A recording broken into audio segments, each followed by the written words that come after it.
Hello, and welcome back to Baby Ellis's stories. We now return to The Secret Garden by Francis Hodgson Burnett. Chapter 19. It Has Come. Of course, Dr. Craven had been sent for the morning after Colin had had his tantrum. He was always sent for at once when such a thing occurred, and he always found, when he arrived, a white, shaken boy lying on his bed, sulky and still so hysterical that he was ready to break into fresh sobbing at the last word. In fact, Dr. Craven dreaded and detested the difficulties of these visits. On this occasion, he was away from Misselthwaite Manor until afternoon. "How is he?" he asked Mrs. Medlock rather irritably when he arrived. "He will break a blood vessel in one of those fits some day. The boy is half insane with hysteria and self-indulgence." "Well, sir," answered Mrs. Medlock, "you'll scarcely believe your eyes when you see him. That plain, sour-faced child that's almost as bad as himself has just bewitched him. How she's done it, there's no telling. The Lord knows she's nothing to look at, and you scarcely even hear her speak. But she did what none of us dared do. She just flew at him like a little cat last night, and stamped her feet and ordered him to stop screaming. And somehow she startled him so that he actually did stop. And this afternoon, well, just come up and seize her. It's past crediting." The scene which Dr. Craven beheld when he entered his patient's room was indeed rather astonishing to him. As Mrs. Medlock opened the door, she heard laughing and chattering.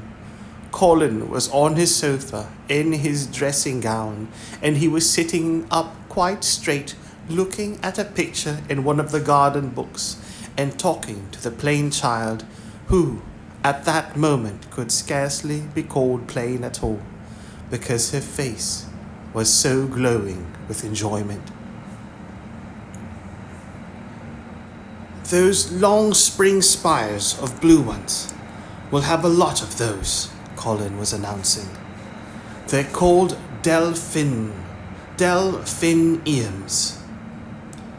Deccan says they're larkspurs made big and grand," cried Mistress Mary.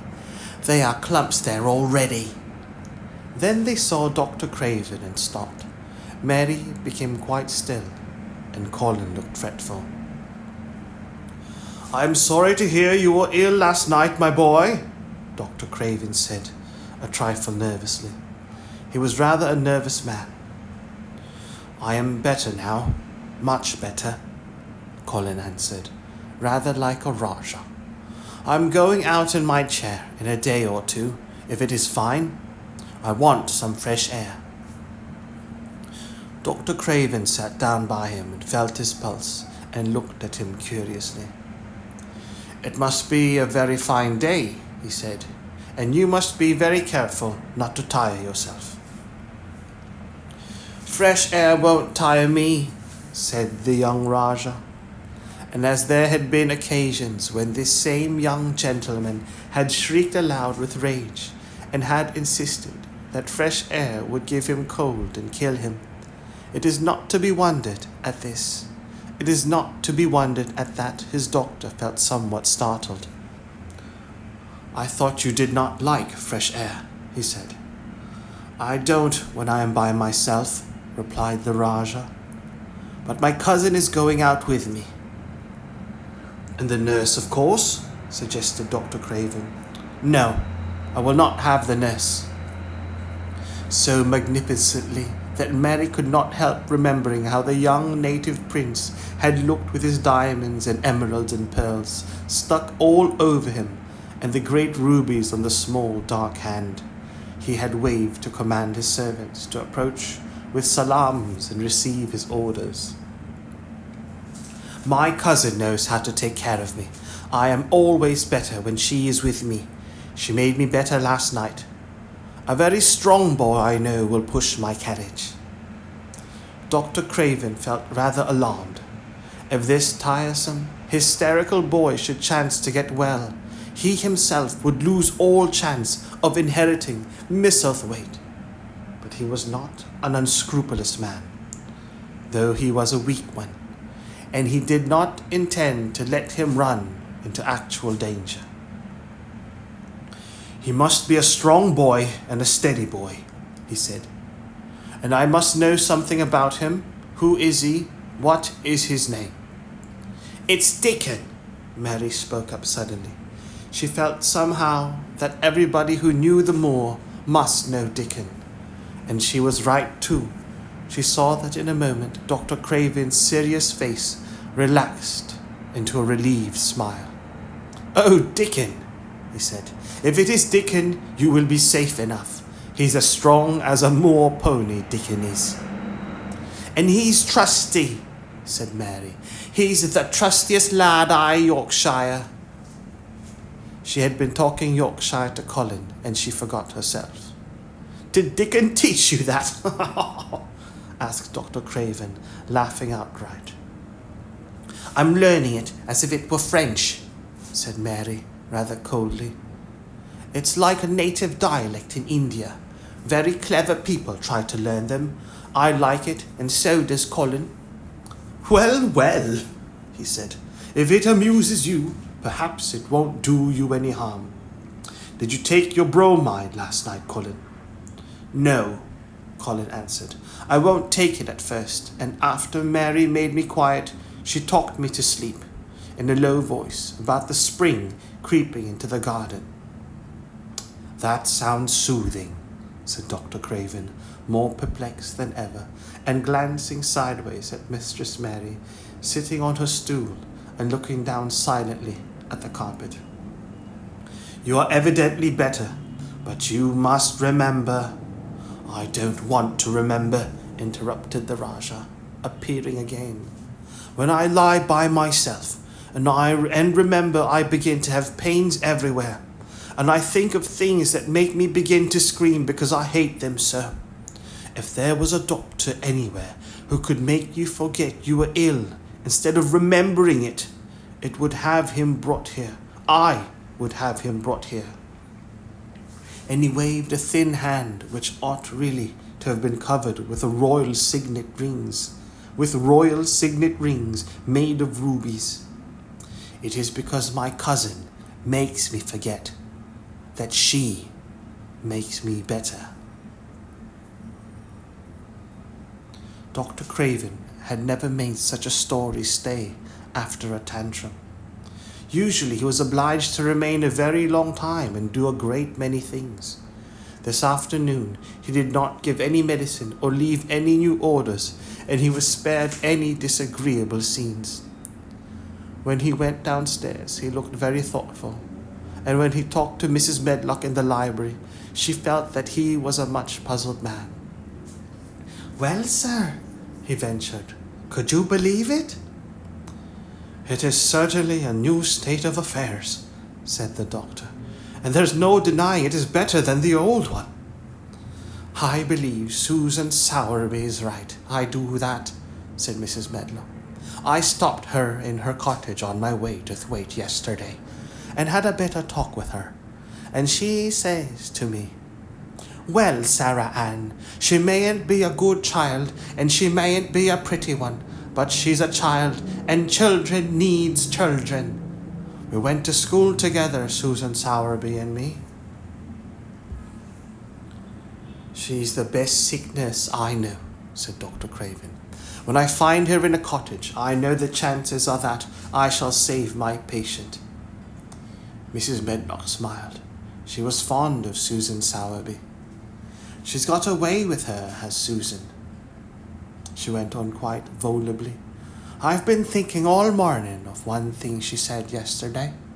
She says, 'Once when I was giving the children a bit of a preach, after they'd been fighting, I says to 'em all, "When I was at school, My geography told us the world was shaped like an orange. And I found out before I was 10 that the whole orange doesn't belong to nobody. No one owns more than his bit of quarter, and there's times it seems like there's not enough quarters to go around.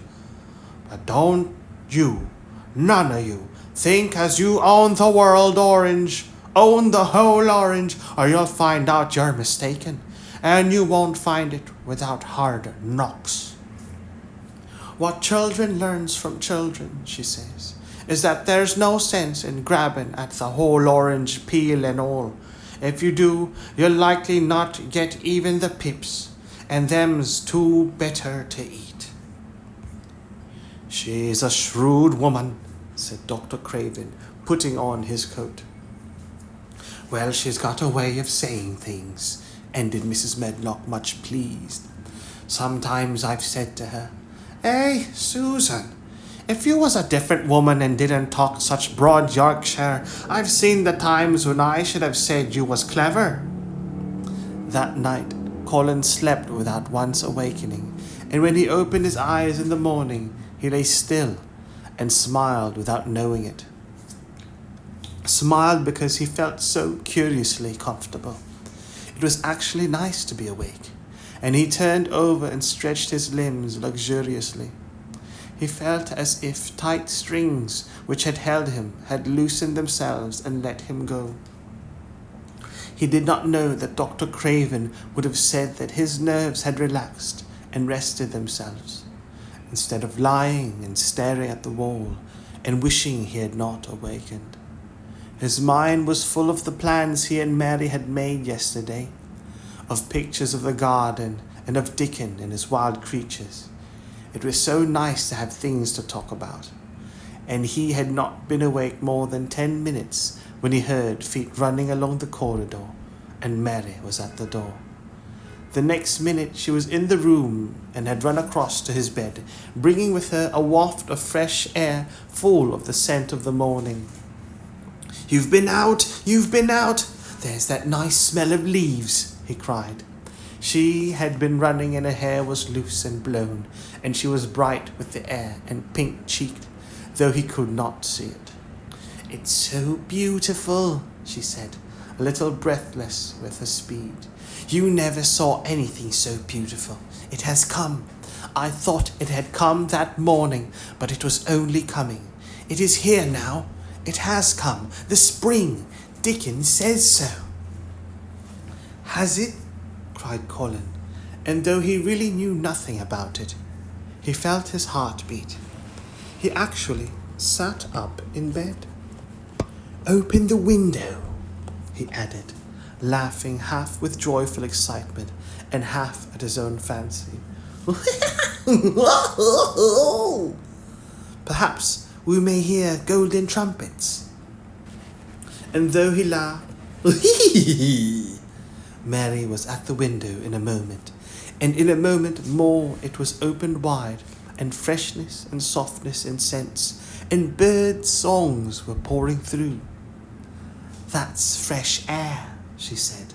"Lie on your back and draw in long breaths of it." That's what Dickon does when he's lying on the moor.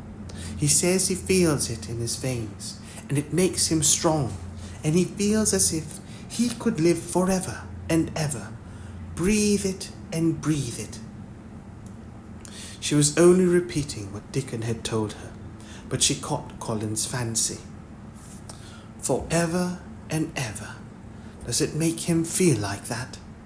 he said, and he did as she told him, drawing in long, deep breaths over and over again until he felt that something quite new and delightful was happening to him. Mary was at his bedside again. "Things are crowding up out of the earth," she ran on in a hurry, "and there are flowers uncurling and buds on everything, and the green veil has covered nearly all the grey, and the birds are in such a hurry about their nests for fear they may be too late that some of them are even fighting for places in the secret garden. And the rose bushes look as wick can be. And there are primroses in the lanes and woods, and the seeds we planted are up. And Dickon has brought the fox, and the crow, and the squirrels, and a new-born lamb. Then she paused for breath. The new-born lamb Dickon had found 3 days before, lying by its dead mother among the gorse bushes on the moor. It was not the first motherless lamb he had found, and he knew what to do with it. He had taken it to the cottage, wrapped in his jacket, and he had let it lie near the fire, and had fed it with warm milk. It was a soft thing with a darling, silly baby face, and legs rather long for its body. Dickon had carried it over the moor in his arms, and its feeding bottle was in his pocket with a squirrel. When Mary had sat under a tree with its limp warmness huddled on her lap, she had felt as if she were too full of strange joy to speak. A lamb, a living lamb who lay on your lap like a baby. She was describing it with great joy, and Colin was listening and drawing in long breaths of air when the nurse entered. She started a little at the sight of the open window. She had sat stifling in the room many a warm day because a patient was sure that windows gave people cold. "Are you sure you're not chilly, Master Colin?" she inquired. "No," was the answer. "I am breathing long breaths of fresh air. It makes you strong. I am going to get up to the sofa for breakfast.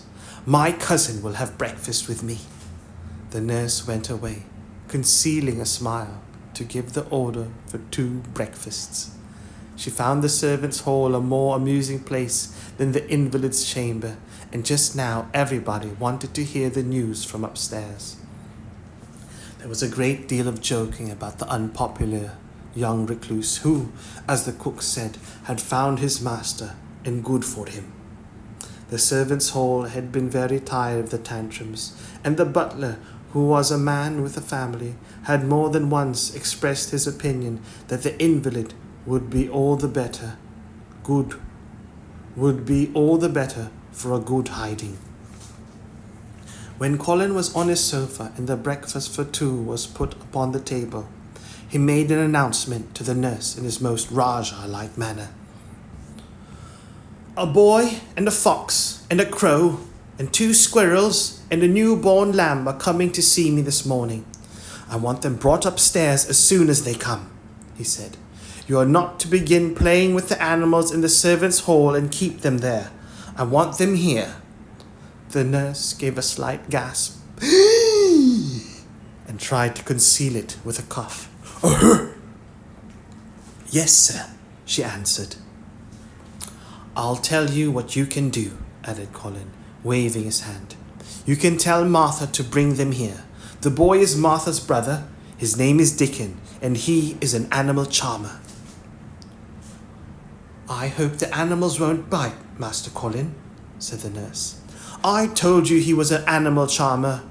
I told you he was a charmer," Colin said austerely. "Charmers' animals never bite." "There are snake charmers in India," said Mary, "and they can put their snakes' heads in their mouths." "Goodness!" shuddered the nurse. They ate their breakfast with the morning air pouring in upon them. Colin's breakfast was a very good one, and Mary watched him with serious interest. "You will begin to get fatter, just as I did," she said. "I never wanted my breakfast when I was in India, and now I always want it." "I wanted mine this morning," said Colin. "Perhaps it was the fresh air. When do you think Dickon will come?" He was not long in coming. In about 10 minutes, Mary held up her hand. "Listen," she said. "Do you hear a caw?" Colin listened and heard it. The oddest sound in the world to hear inside a house. A hoarse caw, caw. "Yes," he answered. "That's Soot," said Mary. Listen again. Do you hear a bleat, a tiny one?" "Oh, yes," cried Colin, quite flushing. "That's the newborn lamb," said Mary. "He's coming." Dickon's moorland boots were thick and clumsy, and though he tried to walk quietly, they made a clumping sound as he walked through the long corridors. Mary and Colin heard him marching, until he passed through the tapestry door on to the soft carpet of Colin's own passage. "If you please, sir," announced Martha, opening the door. "If you please, sir, here's Dickon and his creatures." Dickon came in smiling his nicest wide smile. The newborn lamb was in his lap, or in his arms, and the little red fox trotted by his side. Nut sat on his left shoulder, and Soot on his right, and Shell's head and paws peeped out of his coat pocket.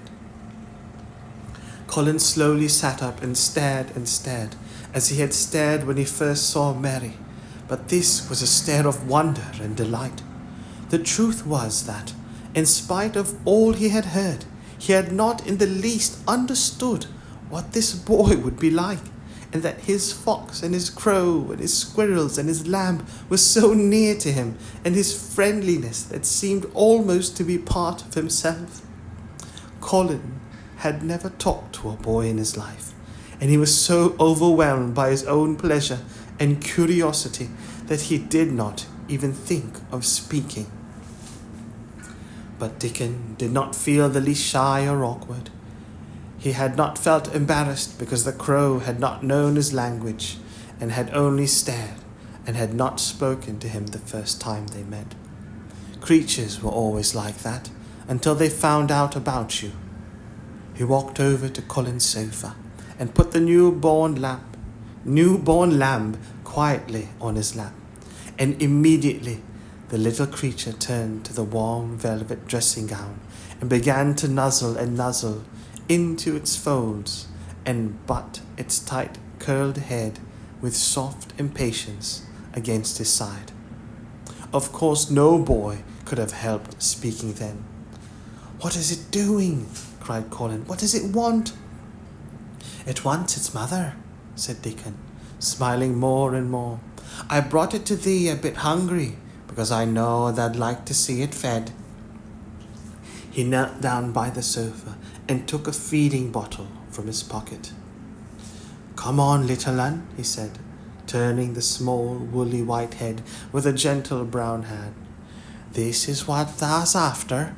Thou'll get more out of this than thou will out of silk and velvet cloaks, coats. There now." Then he pushed the rubber tip of the bottle into the nuzzling mouth, and the lamb began to suck it with a ravenous ecstasy. After that, there was no wondering what to say.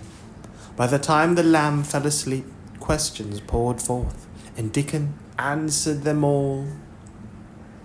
He told them how he had found the lamb just as the sun was rising 3 mornings ago. He had been standing on the moor listening to a skylark and watching him swing higher and higher into the sky until he was only a speck in the heights of blue. "I'd almost lost him but for his song, and I was wondering how a chap could hear it when it seemed as if he'd get out of the world in a minute. And just then I heard something else far off among the gorse bushes. It was a weak bleating, and I knowed it was a new lamb as was hungry, and I knowed it wouldn't be hungry if it hadn't lost its mother somehow, so I set off searching. I did have a look for it. I went in and out among the gorse bushes and round, and I always seemed to take the wrong turning. But at last I see a bit of white by a rock on top of the moor, and I climbed up and found the little un half dead with cold and clemming." When he talked, Soot fell solemnly in and out of the window and called remarks about the scenery, while Nut and Shell made excursions into the big trees outside and ran up and down trunks and explored branches. Captain curled up near Dickon, who sat on the hearth rug from preference. They looked at the pictures in the gardening books, and Dickon knew all the flowers by their country names and knew exactly which ones were already growing in the secret garden. I couldn't say that their name, he said, pointing to one under which was written Aquilegia. But us calls that a columbine, and that there one is a snapdragon, and they both grow wild in hedges. But these is garden ones, and they're bigger and grander. There's some big clumps of columbine in the garden. They'll look like a bed of blue when white butterflies fluttering when they're out. I'm going to see them, cried Colin. I am going to see them. Aye, that the man, said Mary quite seriously. And thou munnot lose no time about it.